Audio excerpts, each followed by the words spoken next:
Hello everyone, कैसे हैं आप सब लोग। आज मैं कराने वाला हूँ आपका टेंस।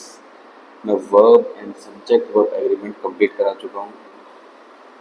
आप जाके देख सकते हैं। और जिनको मेरी वीडियोस अच्छी लगती हैं प्लीज़ लाइक करें, शेयर करें, सब्सक्राइब करना ना भूलें। मैं फिर से बता रहा हूँ, हर लेक्चर में हर चैप्टर की स्टार्टिंग में बताता हूँ मैं कौन सी बुक से करवा रहा हूँ। ठीक है, तो बुक है ये वाली। आप इसे ऑनलाइन भी ले सकते हैं और स्टेशनरी से भी ले सकते हैं ऑफलाइन। ठीक, तो स्टार्ट करते हैं बिना टाइम वेस्ट करे। टेंस, ठीक है। तो टेंस, और आपसे पूछेंगे टेंस कितने टाइप के होते हैं, तो आप बोलोगे पहले simple, simple, indefinite, continuous, perfect.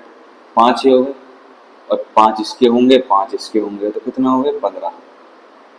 15 होंगे ना? नहीं, एक ही होते हैं टेंस लॉजिकली, प्लस 4 फ्यूचर के।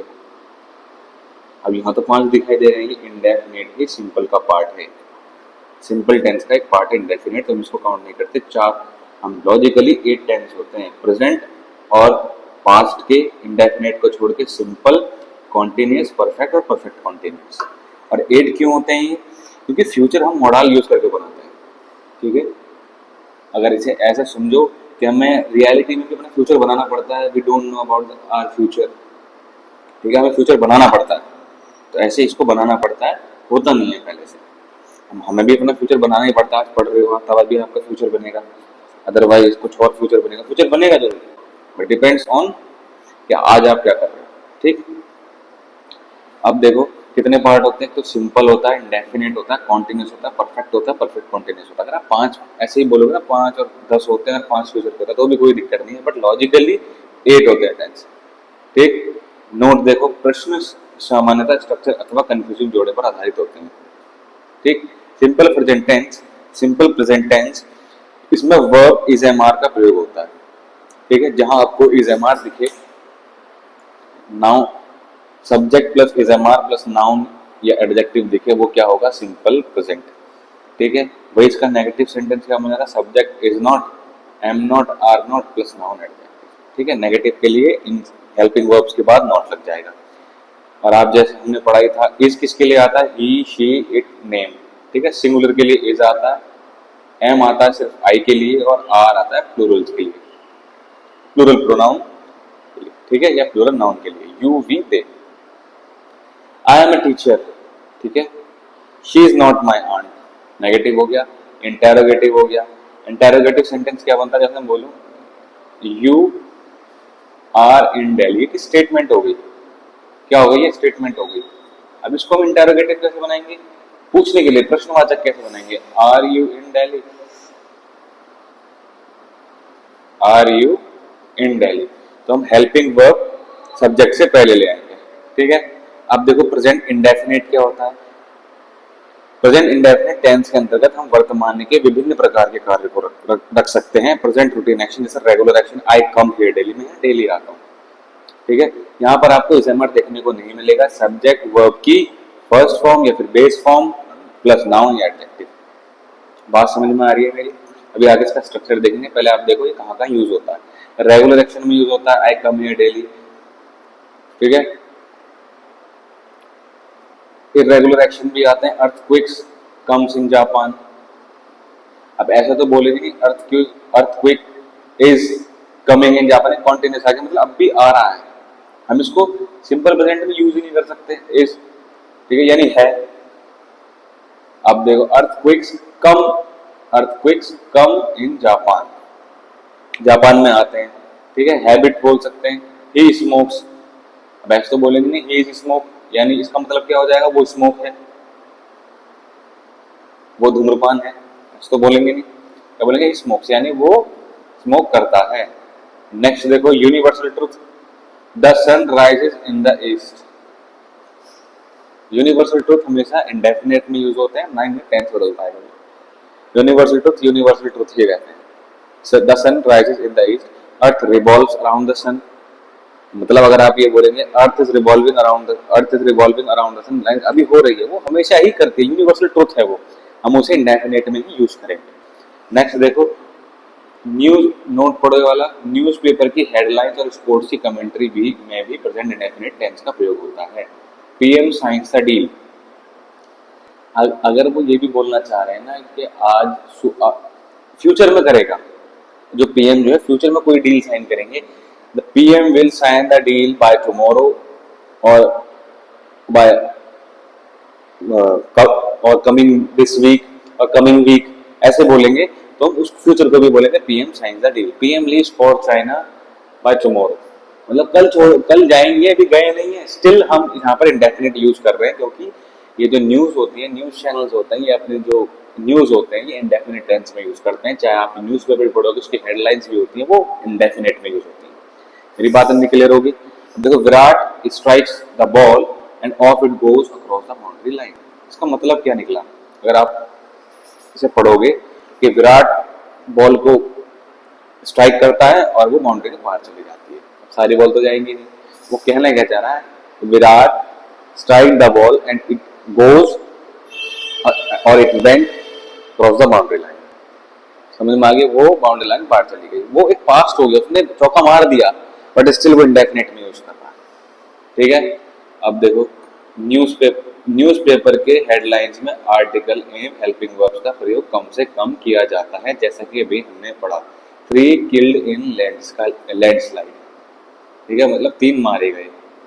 इसका मतलब क्या है? 3 people were killed in landslide. असली मीनिंग ये है, थोड़ा ब्लर हो गया है, माफी चाहेंगे इसके लिए। नेक्स्ट देखो, निकट भविष्य के लिए किसी ऑफिशियल प्रेरित कार्य को व्यक्त करने के लिए भी प्रेजेंट इंडेफिनिट टेंस का प्रयोग होता है। ऐसे, the prime minister leaves for China next week, वो जाएंगे, विल आएगा, the prime minister will leave for China next week, ये विल आना चाहिए ना फ्यूचर का। तो स्टिल अभी मैंने भी आपको बताया, जो न्यूज होती है, हेडलाइंस होती हैं, दे यूज प्रेजेंट इंडेफिनिट, वो हेल्पिंग वर्ब का कम से कम यूज करते हैं। और इंडेफिनिट का स्ट्रक्चर क्या होता है? ये देखो स्ट्रक्चर, सब्जेक्ट वर्ब की फर्स्ट फॉर्म ऑब्जेक्ट। ऑब्जेक्ट क्या होता है? नाउन या एडजेक्टिव। आप पूछोगे एडजेक्टिव क्या होता है? जो विशेषता बताता है नाउन की, वो एडजेक्टिव होता है। ठीक है, नेगेटिव कैसे बनेगा? सब्जेक्ट डू नॉट वर्ब की फर्स्ट फॉर्म ऑब्जेक्ट। जहां आपको डू दिखे, डू या डज दिखे, डज आता सिंगुलर के लिए, डू आता प्लूरल के लिए, तो ये क्या है? Present indefinite. हमेशा ऐसा नहीं होगा, कुछ क्लॉज होंगे, वो देखेंगे आगे। ठीक है, डू सब्जेक्ट वर्ब की फर्स्ट फॉर्म, हम इंटेरोगेटिव के लिए भी डू का यूज करते हैं। डू सब्जेक्ट वर्ब की first form object, question type, sorry question interrogative sentence है, do plus subject not verb की फर्स्ट फॉर्म ऑब्जेक्ट। इसको हम नॉट को आगे भी ला सकते हैं, don't plus subject plus verb की फर्स्ट फॉर्म ऑब्जेक्ट। अब देखो नीचे क्या है? सब्जेक्ट प्लस वर्ब की first form plus S plus object. ये ही शी इट नेम ही सिंगुलर के लिए है, ठीक है, और ये क्या है? प्लूरल के लिए आएगी। यहाँ क्वेश्चन, ये जो डज आएगा ना सिंगुलर के लिए, अभी बताया मैंने, डज क्या है? सिंगुलर की, डज प्लस सब्जेक्ट वर्ब की फर्स्ट फॉर्म ऑब्जेक्ट, सेम वही स्ट्रक्चर है सारे। ठीक है, आगे बढ़ो। Correct the following sentences, what he knows about you.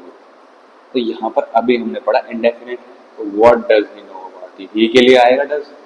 What does he know about you, क्या आना चाहिए? What does he know about you. भी हमने पढ़ा है जो इंडेफिनिट का इंटेरोगेटिव डू और डज लगा के बनता है, सिंगुलर है तो डज, अब प्लूरल है तो डू। ठीक है, नेक्स्ट देखो, I don't know what he knows about you, उसने आंसर कर दिया। थर्ड देखो, third example, the appeal of the victims to transfer the cases related to rights to some other state do not affect the merit of the case। तो यहाँ क्या है? Appeal के बारे में बात हो रही है, डज नहीं आएगा, appeal doesn't affect the merit of the cases. यहाँ क्या आएगा? डज। ये वर्ब में भी पढ़े थे हमने। यहाँ पर सब्जेक्ट क्या है? Appeal, we are talking about appeal है, so we will have to use does instead of do, because appeal is a singular. तो यहाँ क्या आएगा? डज आएगा इसके लिए यहाँ पर। ठीक है, नेक्स्ट देखो, वाक्य एक एवं दो की व्याख्याएं करें। पहले वाक्य में व्हाट का प्रयोग सवाल पूछने के लिए किया जा रहा है, अतः व्हाट के बाद क्वेश्चन फॉर्म यानी इंटेरोगेटिव फॉर्म ऑफ टेंस का प्रयोग करें। दूसरे वाक्य में व्हाट दो वाक्यों को जोड़ रहा है, अतः व्हाट के बाद असर्टिव फॉर्म ऑफ टेंस का प्रयोग करें, ना कि क्वेश्चन फॉर्म का। ठीक है, इस वाले वाक्य की बात कर रहा है। What does he know about you, तो यहाँ हमने डज यूज करा। I don't know what he knows about you. ठीक है, समझ में आ गया, इस वाक्य की बात कर रहा है। वाक्य 3 की व्याख्या है देखिए। एक वाक्य में वर्ब और सब्जेक्ट के अनुसार होनी चाहिए। जो वाक्य मेन सब्जेक्ट है, हम अक्सर वर्ब को नजदीक सब्जेक्ट से मैच कर देते हैं, लेकिन ऐसा करना गलत है, जैसे हमने वर्ब में पढ़ा था। जैसे यहाँ देखो क्या लिखा था, quality of apples. Quality of apples, आप यहाँ क्या लगाओगे, आर गुड। क्यों? बिकॉज एप्पल्स जो है ये प्लूरल है, बट ये जो हेल्पिंग वर्ब है ये क्वालिटी के लिए है। We are talking about quality. हाँ, क्वालिटी है मेन सब्जेक्ट, तो क्वालिटी के लिए क्या आएगा, is quality of apples.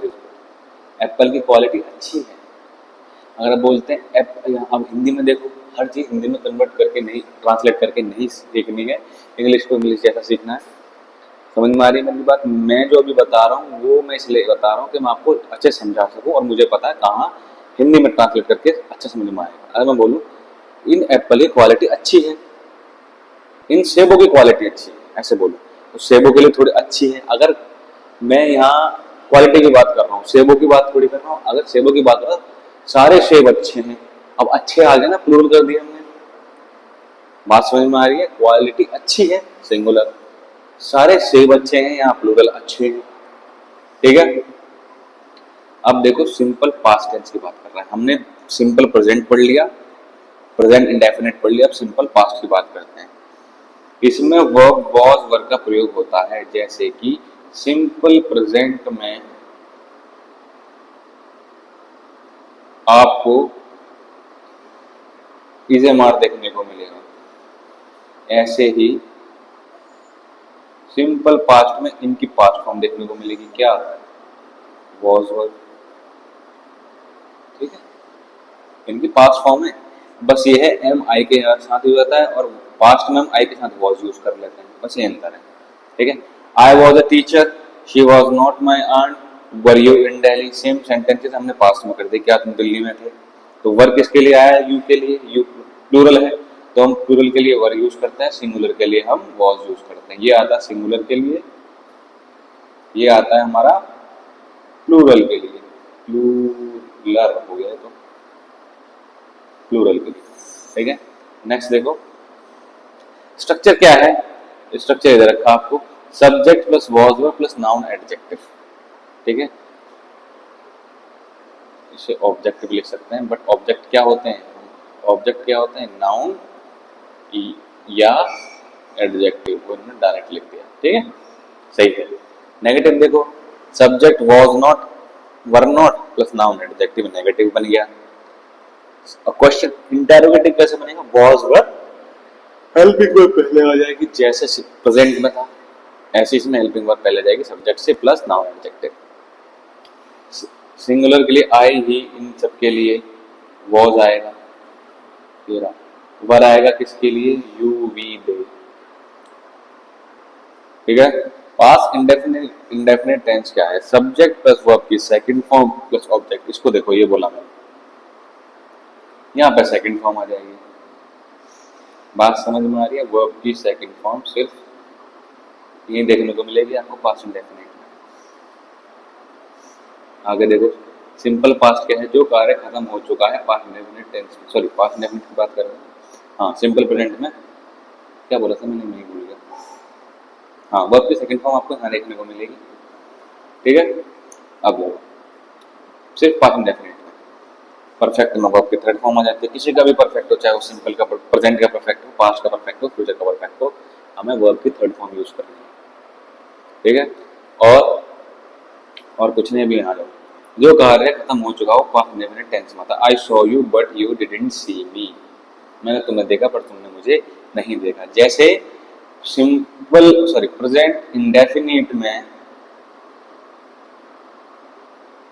Do does आ रहा था, एज ए पास्ट में डिड आ जाएगा, क्या आ जाएगा, डिड। ये प्लूरल और सिंगुलर के लिए एक यूज होता है, डिड। ठीक है, जहाँ डिड दिखे वो पास्ट में definite. I meant to repair the radio but had not time to do it today. Replace had not with did not have. मुझे क्या कहते हैं, रेडियो रिपेयर करना था बट मेरे पास टाइम नहीं था। I didn't have time. ठीक है, यहाँ देखो पास्ट इंडेफिनिट टेंस का प्रयोग भूतकाल के रूटीन एक्शन को व्यक्त करने के लिए भी प्रयोग किया जाता है। I went to school by bus every day. मैं डेली स्कूल बस से गया, इसका मतलब ये है, जो खत्म हो गया था। सब्जेक्ट वर्ब की second form plus object. Subject plus did not plus verb की second form object. Did plus subject verb की first form object. Did subject not verb की first form plus object. Interrogative बन गया, ये positive वाला interrogative बन गया, negative वाला बन गया। डिडंट हम ऐसे भी यूज कर सकते हैं इस वाले को।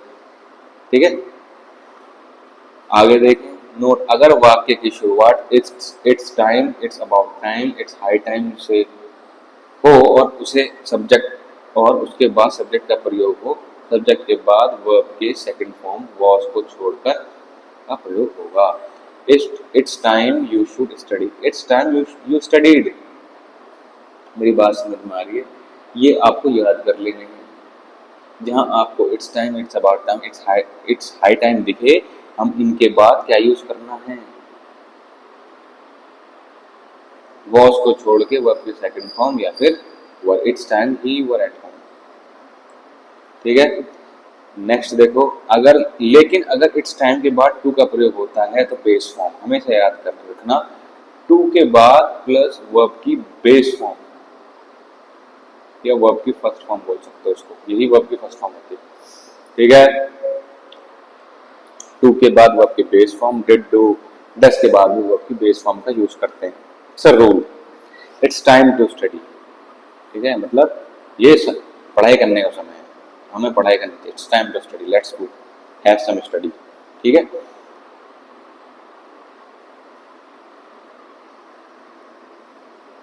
आई come here daily, I do not come here daily, you do come here every day. ये प्रेजेंट इंडेफिनिट, प्रेजेंट टेंस है। अगर हमें जोर भी देना हो ना किसी वर्ब पर तो वो लिखा, अगर वाक्य प्रेजेंट टेंस में हो और मेन वर्ब पर जोर देना हो तो do does not plus main verb, वो भी वर्ब के फर्स्ट फॉर्म में प्रयोग करें। हमें जोर देना होता है। I come here daily, I do come here daily, हम ऐसे ही बोल सकते हैं। मतलब अब आपने एम्फसाइज कर दिया, हाँ मैं डेली आता हूँ। ठीक है, I do not come here daily, you do come here every day, do you come here every day और you come here every day. Simple हमने स्टेटमेंट बोल दी, you do come here every day. ये हो गया, हमने किसी verb पर एम्फसाइज कर दिया, जोर देने की बात। ठीक है, सेकंड देखो, you made a mistake, you did not make a mistake, he did make a mistake. ये एम्फसाइज करने के लिए, अगर वाक्य पास्ट टेंस में हो, मेन वर्ब पर जोर देना हो तो हम डिड लगा देते हैं। You made a mistake, simple. You did not make a mistake, तुमने गलती नहीं करी, जोर देने वाली बात। He did make a mistake, you did make a mistake, he did, you made a mistake, he did make a mistake, यानी यहाँ इसने डिड लगाकर इस पर जोर दिया। ठीक है, सामान्यतः एक वाक्य को डू डज डिड का प्रयोग हेल्पिंग वर्ब के रूप में पॉजिटिव वाक्य में नहीं होता, लेकिन अगर मेन वर्ब पर जोर देना हो तो डू डज डिड का प्रयोग मेन वर्ब के पहले करते हैं। ऐसे वाक्य में मेन वर्ब फर्स्ट फॉर्म में होना चाहिए। ठीक है जी, यही लिखा है ऊपर, यही अपने करा। नेक्स्ट देखें,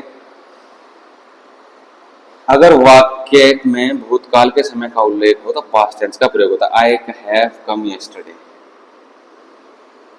ये कोई टेंस बनाएंगे? आई केम यस्टरडे, यानी मैं कल आया।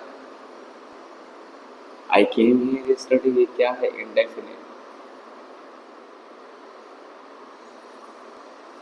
Indefinite.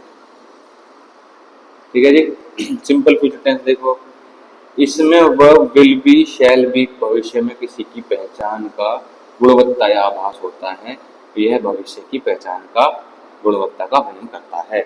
I shall B a teacher, मैं बोलूं I will B a teacher, यानी मैं टीचर बनूंगा। आई विल बी ए टीचर। जैसे मैंने बताया था, सिंपल प्रेजेंट, सिंपल पास्ट में इसमें इज एम आर था, इसमें वॉज वर था, तो इज एम आर बी की ही फॉर्म है, स्टार्टिंग बताया था वर्ब की, वर्ब चैप्टर में बताया था मैंने, ये बी की फॉर्म है, तो यहाँ पर फ्यूचर में क्या आ गया, बी आ गया। आपको सिंपल फ्यूचर में बी देखने को मिलेगा, और फ्यूचर इंडेफिनेट में I will meet you, I will meet you, I will be there, I will be a teacher, I will be a guitarist, कुछ ही बोल सकते हो। ये सब क्या है, सिंपल फ्यूचर। अगर मैं बोलूं I will meet you, I will give you a guitar, ये क्या है, फ्यूचर इंडेफिनेट टेंस। ठीक है, I shall be a teacher, you shall not be my wife, will you be in Delhi. ठीक है, पॉजिटिव देखो, subject will shall be noun adjective. Negative देखो, subject shall will plus not be noun adjective. ये रहे इसका example, shall will आ जाएगा पहले, subject plus B noun adjective, will you be in Delhi, ये है सेंटेंस। अगर आपको सेंटेंस नहीं बनाने आ रहे, आप इनको देख के सेंटेंस बना सकते हैं जो स्ट्रक्चर दे रखे हैं। फ्यूचर इंडेफिनिट पर आ जाओ, जो कार्य भविष्य में इंडेफिनिट में कभी भी हेल्पिंग वर्ब नहीं होती है, सीधा सब्जेक्ट वर्ब की बेस फॉर्म प्लस ऑब्जेक्ट। ठीक है, और यहाँ पर देखो सब्जेक्ट के साथ हमने शैल विल यूज कर लिया, और किसी में कुछ यूज ही नहीं हो रहा था, सीधा सब्जेक्ट वर्ब की बेस फॉर्म ऑब्जेक्ट। जैसे मैं बता रहा था फ्यूचर में बनाना पड़ता है। आई शैल मीट यू, जो कार्य निकट भविष्य के लिए प्लान हो वह प्रेजेंट इंडेफिनिट टेंस में व्यक्त किया जा सकता है। The train departs at 8 PM tonight, अभी ट्रेन चली नहीं है, ये फ्यूचर की बात बताया, the train departs at 8 PM tonight. समझ में आ रही है मेरी बात, ये फ्यूचर इंडेफिनिट है, ट्रेन जाएगी आज रात को, इसका मतलब क्या है, क्या ये, the train will depart at 8 PM tonight. ये क्या है, ये प्रेजेंट इंडेफिनिट है, और ये फ्यूचर इंडेफिनिट में कैसे बोलेंगे, the train will depart at 8 PM tonight, हम इसको प्रेजेंट इंडेफिनिट में भी बोल सकते हैं। स्ट्रक्चर देखो, subject will shall plus verb की बेस फॉर्म ऑब्जेक्ट। इंडेफिनिट में हमेशा वर्ब की बेस फॉर्म होती है, subject shall will plus not verb की base form object, subject shall not would not verb की बेस फॉर्म ऑब्जेक्ट। क्वेश्चन देखो, shall will plus subject plus verb की base form object, तो ये helping verb पहले आ जाएगी सब्जेक्ट से। Shall will plus subject not plus verb की base form object, shall not would not subject plus verb की base form object. Shall will का प्रयोग मोडाल्स में विस्तार से दिया गया। अगर आप मोडाल्स चैप्टर पढ़ेंगे, मोडाल्स स्टार्टिंग मैंने पढ़ाया था, उसके बारे में थोड़ा सा तो वहां से आप देख सकते हैं, मैंने वर्ब चैप्टर में पढ़ाया है। आज के लिए इतना ही, बाकी ये 2 लेक्चर और होंगे इसके, उसमें ये चैप्टर कंप्लीट हो जाएगा, फिर हम करेंगे एरर। और जिसको ये वीडियो पसंद आई, जिसको समझ में आया हो, लाइक करें और शेयर करें अपने फ्रेंड के साथ, और चैनल को सब्सक्राइब करना ना भूलें। बाय।